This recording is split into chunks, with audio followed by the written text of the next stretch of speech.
தமிழகத்தில் ஆட்சி செய்து வரும் திராவிட கட்சிகள் வாக்குகள் பெறுவதற்காக பணத்தை கொடுத்து தமிழர்களின் தன்மானத்தை கெடுத்துவிட்டதாக நாம் தமிழர் கட்சியின் ஒருங்கிணைப்பாளர் சீமான் குற்றம் சாட்டியுள்ளார்.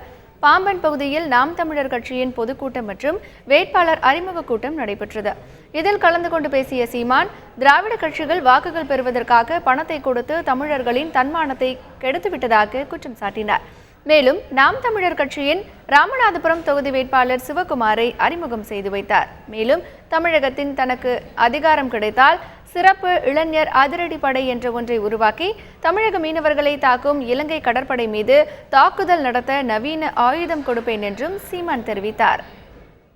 சத்தியத்துக்கு உண்மைக்கும் நேர்மைக்கும் கட்டுப்பட்டு வாழ்ந்த எமது மக்களிடத்திலே இருந்த அந்த உண்மையும் நேர்மையும் கொலை செய்ததுதான் இந்த திராவிட ஆட்சியாளர்களின் மிகப்பெரிய கொடுமை, தவறு. 2016 நடக்க இருக்கிற இந்த தேர்தல் திமுக, அதிமுக, காங்கிரஸ், பாரதிய ஜனதாவுக்கு தேர்தல். உங்கள் பிள்ளைகள் எமக்கு போர், அது புரட்சி.